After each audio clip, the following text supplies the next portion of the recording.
Hey, football fans, welcome to the -3 15-minute pregame show. Spoiler alert, 15 short minutes from now, you're going to know the final scores to every Sunday and Monday Week 2 NFL game. Watch carefully.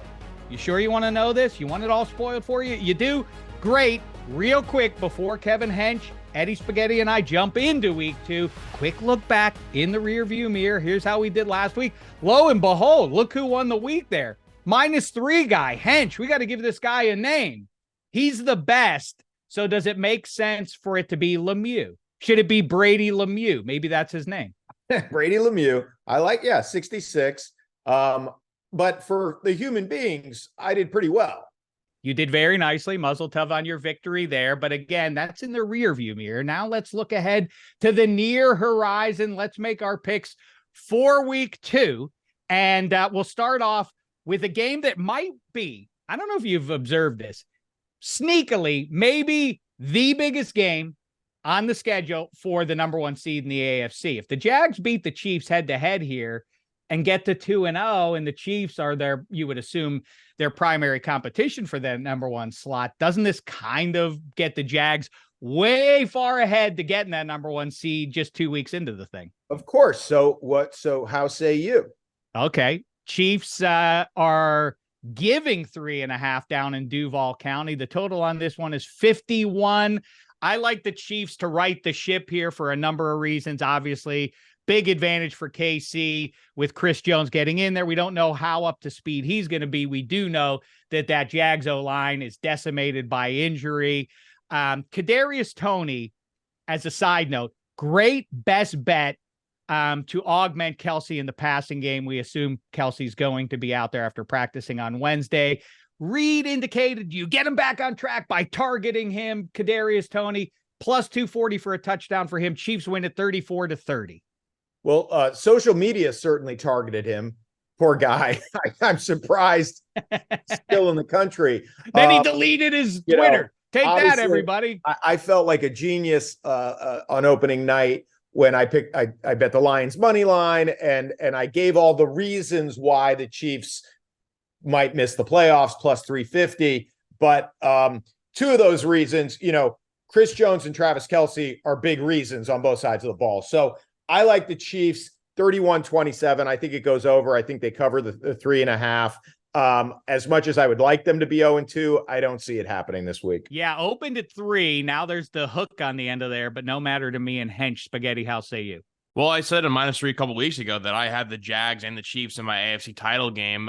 Who's the 1 seed? Who's the 2 seed? I don't know at this point, but I was not really in love with the Chiefs' performance on the TNF game. They were home and they kind of underwhelmed. I know that Travis Kelce's back. I know that Chris Jones is back, but are they right? I don't know about that either. What I do know is that the Jaguars offense looked pretty explosive, and that's why I want to give it a player prop too. Calvin Ridley over 6.5 receiving yards, -117. He had 101 yards last week. KC gave up 80 yards to Josh Reynolds and 71 to Amon-Ra St. Brown, so that's going to go over. Great game from Trevor Lawrence. I'm going Jags 30-27. Kind of ironic giving a player prop on Calvin Ridley. You're like, everyone should bet this except for Calvin Ridley. Wait a minute. I said he's comeback player of the year at 50-1. That's the ultimate irony. It's delicious. Go get that one. Next up, Charm City. I'm not supposed to rush you, but let's move. Listen, don't you see we have a luxury of time here, Hench? We can just take our we don't. Charm City, Queen City, Purple v Orange, Rich QB v Rich QB, Ravens, Bengals, home team, giving 3.5 to the visiting Birdies from Baltimore. Total 46.5. I've got this one. Bungles 34-24. That was not the Cincinnati Bengals. It was rainy. Joe Burrow, rusty, obviously. It's gone up from 3 earlier in the week, but this number still isn't nearly as big as it should be, obviously, given my prediction there. Let me remind you of AFC North food chain. The Browns eat the Bengals. We told you that was going to happen, and so it did happen a week ago. The Bengals eat the Ravens 3 times in a row last year, and the Ravens tend to eat the Browns. More practically, though, Stanley, Linderbaum, major absences clearly for Lamar Jackson's offense. So are Marlon Humphrey and Marcus Williams on the back end. Lamar Jackson, not great in week 1. It's going to be a work in progress, that offense. Burrow also on good in week 1. Not great against Baltimore last year, but the Ravens D isn't as good as it usually is. It all amounts to what I said there, a 10-point victory, 34-24 for Cincy. How say you, Hench? I'm in your garage. Bengals 27, Ravens 21.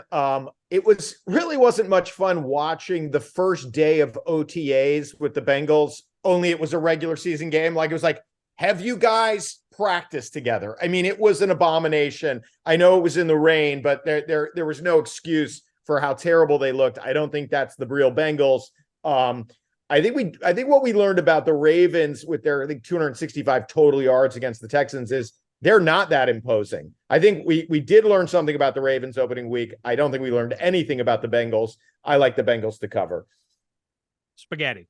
Yeah, I want to piggyback right off what Hench is saying, and I guess we have a 3-car garage because I'm going 24-20 Bengals. The Ravens offense was not anything to write home about, and obviously this is coming from a game where the Bengals benched Joe Burrow, but versus the Texans, a rookie quarterback, you got to look better than that. I didn't really like Lamar Jackson's game at all on the ground. He couldn't really figure it out. Obviously, the injury to Dobbins is huge for them. The passing game, it just seems like it was running through Zay Flowers, and if it wasn't for him, then there's something else really going on there. That kind of scares me, which is why I'm leaning into this player prop. Justin Tucker, the best kicker probably in the game's history, over 1.5 field goals made, it's plus 116. I could see a lot of stalling drives on the 35-yard line or so. Tucker comes in, gets a couple field goals. You're going to win that bet. Okay, our aggregated pick, a.k.a. Brady Lemieux, says 28.3 to 21.6.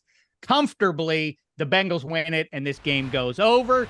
Next up, one of our 2 Anton Chigurh coin flip games. Good luck. I mean, this one's now officially picked from a slight advantage earlier in the week. Total is 40.5. Dameshek says Packers get it 19-17. Not going to fight you real hard on this. It feels like Atlanta would be favored if you could blur out the 2 logos, I feel like, and just go generic here.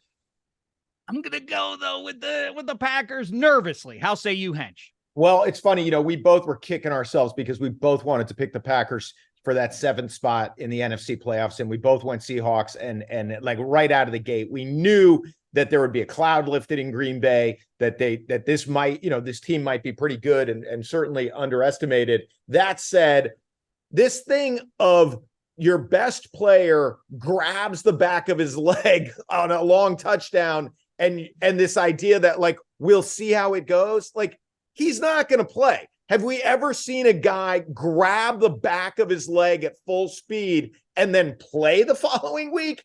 And Aaron Jones is so critical to everything they do. So I'm not in your garage on this one. I have the Falcons 20, Packers 17. We both have it under. I don't think you're crazy. And by the way, I mean, obviously I could be convinced to go Falcons here. I do think everybody has fancy names for their defenses. I think the Falcons should be the Expendables. Look at the pieces they have on there. They're all these mercenary guys from here, there, and everywhere in football America. It does add up to an intriguing unit there. I'm fascinated to see if Arthur Smith can continue to play, big 80s football here in 2023. So far, so good. Spaghetti, how say you? I'm going 26-23 Pack here. Jordan Love really impressed me week 1, even without Christian Watson, who should be their top target. Romeo Doubs stepped in, pair of touchdowns there. My player prop bet here is AJ Dillon to score touchdowns, plus 102. No Aaron Jones, probably. Dillon led in touches last week for them. He's going to get all the red zone carries. And it's one of those things, too, where he's good enough to kind of be the lead back if he has to. And again, I like the Pack in this game. I just don't trust the Falcons' passing offense. They could run the ball, obviously, with Arthur Smith, but I just don't trust the Desmond Ridder project at quarterback. Maybe his name should be Mayor Trio because it's a 3, Lemieux. Mayor Trio Lemieux, 20.6 to 20, narrowly in favor of the Packers. Yeah, where is our clock, Spaghetti? How we doing? We're about 10 minutes in, so we got to pace this last couple games over here. I knew it. Okay, here to me is talk about blurring out a logo that has negative connotations. If you went generic instead, the Lions would be giving a lot more than just 4.5. That line has gone down significantly, even though the Seahawks are the ones struggling with injuries. Total is 47. I'm going Lions 28-21. I mean, like I say, the Seahawks don't have either of their tackles. This is going to be, by the way, after that victory on Thursday Night Football to start the season, all the good vibes in the offseason, it's going to be a celebration in Motown this week. I think that they hammer them pretty good, and I think I'm being conservative by saying it's a 7-point victory. Yeah, Hench. I like the Lions 33-17. The Lions were good in all phases, obviously, on opening night. Very tough place to play. The Lions historically not great on the road, but once you get them on the fast track, that's where they average 35 points a game. So I don't see, after the egg Seattle laid on opening day, them going into Detroit where that fan base is so fired up, and Jahmyr Gibbs is the real deal. Mm-hmm. And I don't think that game's particularly close. And it goes over. Spaghetti. I'm going to go 31-24 Lions, so 3-car garage again here. Really impressive victory in Arrowhead on the road. Now they're home where Goff is better, and he had a pretty good game last week, which is why I'm going to go with this player prop here. Sam Laporta over 34.5 receiving yards, -115. He had 39 yards last week on 5 receptions. Goff had 35 passing attempts last week. He's going to have the same amount again this week, too. Obviously, no Jameson Williams, so he could even spread the ball around with Amon-Ra St. Brown and Josh Reynolds. Laporta, great rookie tight end. And besides my Giants, I got to say, Seahawks had probably the most disappointing week in the NFL. Can you imagine if the Lions can just get from here until the return of Jameson Williams in good standing? Boy, that'll be a scary proposition once Williams gets back there and adds some speed to that Detroit offense. It's a 4-car garage. Mayor Trio Lemieux also says take the Lions. Obviously, he's the aggregate of our picks. We'll never have a 3-car garage that isn't a 4-car garage. Now pick up the pace. Smarty pants. What a nerd with your math. Okay, 2023 Gangrene versus 2023 Doomsday. Cowboys 9. That number has actually gone up. I guess not surprisingly. I'm going 17-3. I will throw in this, though. Cowboys winning it, obviously. 17-3. Wouldn't be surprised if one of those touchdowns is a defensive touchdown. I think the better way to play this, we're picking obviously against the number here. I think the better way to play this is parlay the money line and the under in this one. It pays out +133. I think that's the smarter. 9 points is pretty heavy against that Jets defense. Hench, how say you? I was so impressed with the Jets after that gut punch, and that defense is for real. I think that number's too big. Everything obviously went right for the Cowboys, as poor Spaghetti can attest. And literally the worst possible thing happened to the Jets, and they won that game. I think the Cowboys win, but 23-17, the Jets, beat that number. I was actually pretty impressed with Zach Wilson, who didn't think he was going to play. Now he knows he's going to play. A week of reps. I think the Jets are really good, and everyone kicking the crap out of Zach Wilson doesn't change that. And if he's smart, he has a devil may care attitude. It's like, hey, nobody wanted me in here. I'm not supposed to be good, so you can't put pressure on me and bemoan my existence, Jets fans. I was supposed to be a backup. Get behind it. He had a devil may care attitude about where Matt Milano was standing when he threw the ball. True enough. Spaghetti, how say you? I'm going 24-16 Cowboys, but the number is too big. The Jets will cover. That defense is just too good. I do think the Jets' path to victory is obviously their defense and Breece Hall, which is why I'm going to give player prop Zach Wilson under 176.5 passing yards is -135. He had 140 last week on 21 attempts versus Buffalo.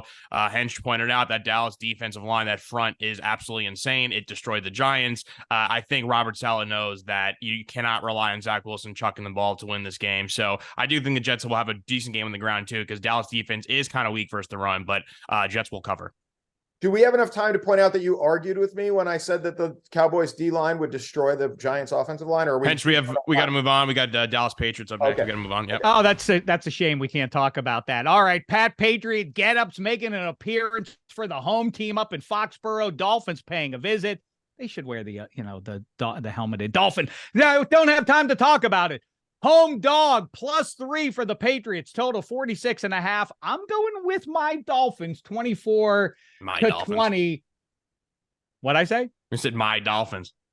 Yeah, my Dolphins. Yeah, I tightened it up. I wasn't going to say Miami Dolphins. I was trying to save time, but you bit into it. Anyway, 24-20, but man, that Patriots defense ain't jive. Hench.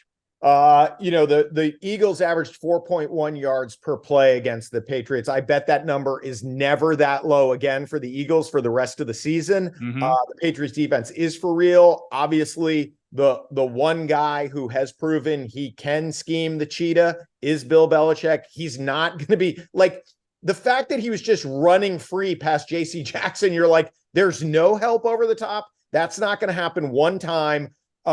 He'll challenge Jalen Waddle to catch 12 balls under, over the middle, underneath, get hit repeatedly. The Patriots are super physical, and I like them to win that game outright, 27-23. I like it. It's not crazy. Spaghetti. I'm going more of a blowout. I'm going 34-17 Dolphins. That offense is must-see TV. Shek, you've been on the Dolphins for a while. You're 100% right. It's insane. Good for Tua. As long as he stays healthy, it's going to be fun to watch. And I'm going to go with the player prop, Tyreek Hill, over 83.5 receiving yards, -119. He had 215 yards last week. He said he wants to eclipse 2,000 yards, be the first receiver to ever do it. He had 15 targets, so that alone will help him get over that total. And I know the Pats defense is good, but the Chargers have some good players in the secondary, and there was no match for him. So I see a blowout win for Miami here. We did it, guys. Awesome stuff. We appreciate you watching. Go back and listen to all of the other episodes of -3 from this week and all the great stuff on Extra Points Network. And until next week, thanks so much, football fans. It's been a thin slice of heaven.